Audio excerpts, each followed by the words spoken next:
Good day, folks, and welcome to another edition of Lumberjack Logic. I'm your host, Neil Johnson, with a great report. Folks, CNN is in total damage control mode after the total beatdown that they received in the Oval Office, where Marco Rubio, one of the great surprises of the Trump administration, along with Stephen Miller, that is, Trump and Bukele, completely obliterated Caitlin Collins. I don't want to oversell this, but this is phenomenal. Also, remember to subscribe if you're new to the channel and check out my sponsor, MyPillow, mypillow.com/lumberjack for big savings on the best sleep products available. But let's watch Dana Bash in complete damage control mode after Trump called CNN to the carpet. We have been listening to a lengthy live press conference inside the Oval Office with the leader of El Salvador, Bukele, where we have heard a lot of bits of information, a lot of news nuggets that we want to definitely focus on, a lot of some misinformation as well. Okay, watching Dana Bash's face contort over her anger about what Trump said is fantastic. And we'll get to exactly what Trump said and also further Dana Bash's meltdown over damage control. But first you say, well, what's she talking about? So there was a press conference at the White House with a lot of key players involved. I mean, Marco Rubio was there, Kristi Noem, Susie Wiles, a bunch of people, okay? They were all there. And at this press conference, it was all, the media wanted to focus on Kilmar Abrego Garcia. This is the MS-13 gang member that we were told needed to be picked up from El Salvador and returned. Turns out the media has been on a narrative spin lie, and Stephen Miller took him to the carpet on it. But Caitlin Collins was asking Bukele whether or not he would send this guy back to the U.S. And watch Bukele's response. Caitlin Collins gets decimated. Can President Bukele weigh in on this? Do you plan to return him? Well, I'm supposed to not suggesting that I'll smuggle a terrorist into the United States, right? It's only how can I smuggle? How can I return him to the United States? Like I smuggle him into the United States, or what do I do? Of course, I'm not going to do it. It's like, the question is preposterous. How can I smuggle a terrorist into the United States? I don't have the power to return him to the United States. I hope you're not suggesting I smuggle a terrorist into the United States. Absolutely brilliant response by Bukele. But what's really awesome is they're doing, and this is so beautiful because Trump and Bukele both are doing what we call hot potato in negotiation. One's giving it to the other's giving it back to the other. Both of them giving it back to the press with answers that are so preposterous, and the American people get to see this. This is why CNN is in such meltdown. Yeah, but I'm not releasing. I mean, we're not very fond of releasing terrorists into our country. I mean, we just turned the murder capital of the world into the safest country of the Western Hemisphere, and you want us to go back into the releasing criminals so we can go back to being the murder capital of the world? No, that's not going to happen. They'd love to have a criminal, released into our country. I mean, there's a fascination. They would love it. Yeah, they're sick. These are sick people.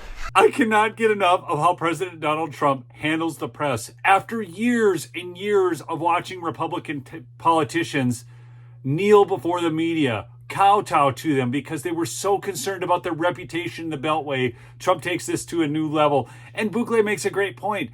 They had taken El Salvador and turned it from complete chaos into law and order. And he's like, we're not releasing him into our streets.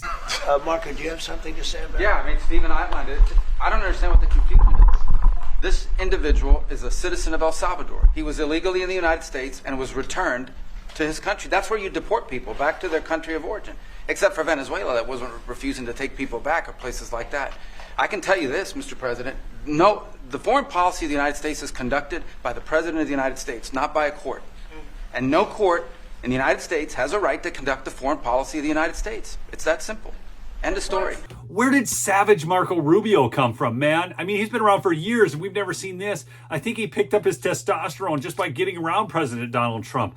But it's great. I mean, that's what you do with these people. You send them back to their country of origin. This is also obvious. It is a 90-10 issue. And that's what the Supreme Court held, by the way, to Marco's point. The Supreme Court said exactly what Marco said, that no court has the authority to compel the foreign policy function of the United States. We won a case 9-0 And people like CNN are portraying it as a loss, as usual, because they want foreign terrorists in the country who kidnap women and children. But President Trump, his policy is foreign terrorists that are here illegally get expelled from the country, which, by the way, is a 90-10 issue. 90-10, it's a 90-10 issue. So you have to then ask yourself, why does the mainstream media, why do the Democrats keep going down this line? Now, some of them are trying to moderate, some are trying to take a tough stance on immigration. I think we see right through that after the 4 years of Biden.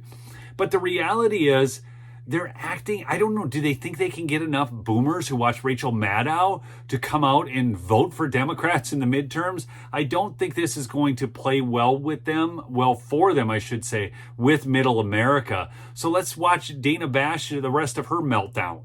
But we want to digest all of this right now with our terrific panel here and our reporters. Jeff Zeleny, I want to start with you. You are at the White House. Before I get to you, I just want to say, for the record, since we heard President Trump say in the Oval Office that CNN hates our country, CNN does not hate our country. That should go without saying. I've been here for 32 years, and I see a rhetorical device in him trying to say such a thing. Really? I don't know. What does my audience think? Put it in the comments below. Do you think that CNN loves America? Do you think that it goes without saying that this is a ridiculous statement by Trump? Or do you think that Dana Bash being with CNN 32 years might be more an indictment of CNN and Dana Bash than it is something to clear them? But what's so great about having Bukele in the White House is he tells a story right now about a guy who was released multiple times in the U.S., even shot a cop, was sent there, feels he should be released in El Salvador the same way. He wants the same justice he got in America, which was an injustice to the American people. We're supposed to believe that CNN is just above board with us when they told us that Joe Biden was the soundest, sharpest, most mentally fit person in the world, and Donald Trump was the one who didn't have a sound mind. These people have lied to us outright. We know that. If they don't hate America, then why are they lying to us? Yeah, we even had this gang member from Venezuela, one of the ones you sent, and we interviewed him just to get some information, etc. from them.